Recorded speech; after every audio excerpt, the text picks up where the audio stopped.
And soda pop. Soda pop. Right side. Left side. Eyebrows up. And neutral face. And cut mic. Ready to rock. That there was Jeff Bridges, star of the 1982 classic Tron. We'll be looking at the sequel, however, Tron Legacy. In the first one, Bridges plays a hacker who ends up sucked into a cyber universe. For part 2, he's gotten stuck there, and his son has to rescue him. The reason Jeff's wearing a motion capture device is because he plays 2 roles. One the way he currently looks, and a digitally recreated version of himself in his 30s. You'll all be wearing these next year.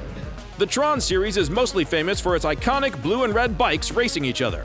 As we said, the 1982 movie is the one that started it all. It was followed by a series of video and arcade games, as well as an attraction in Disneyland. In 2010, the movie sequel arrived, and 2 years later, an animated TV series was aired. All in all, a pretty impressive franchise. There's someone I once knew. A program named Zeus who fought alongside the ISOs. I haven't seen him in a long time. But they say he still runs the underground, manages the dissident factions, forges data for rogue programs, moves them around the grid. They say he can get anyone, anywhere.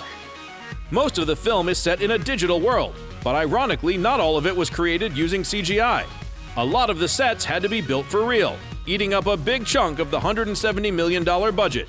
We had some big sets. I mean, I wanted to build as much as possible, and I had an incredible production designer named Darren Guilford and a great team of a lot of guys who I went to architecture school with. We brought onto this movie, so we got to build a lot of fun stuff, and those were some of my favorite days, being able to shoot on those sets. Besides expensive sets, the eye-catching wardrobe looks pretty impressive too.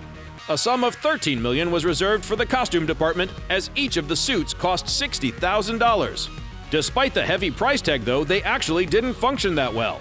There was room for just one small lithium battery that could only power the light strips for 12 minutes. So they turned them on at the last second before the scene began and turned them off right after the director yelled cut. Also, the suits were so fragile, the actors couldn't sit down in between takes. I had 3 wardrobe experts who would dress me every morning. They were like my ladies in waiting, but much more technologically astute, because they had to put these lamps on us, and it took a lot of time and a lot of energy, and it took about 3 hours. But once the suit was on, you felt you had stepped into a light sculpture. You were suddenly wearing this thing, this piece of armor, and it was beautiful. In the end, Tron Legacy became a decent hit, grossing in about $400 million at the box office. Plans were in the works for a 3rd film, but they were later put in the shredder, and the spin-off TV series Tron Uprising got canceled after 19 episodes.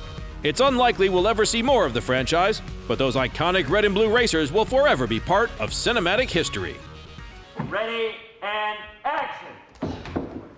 Like what you see? Subscribe to our channel for more exclusive clips.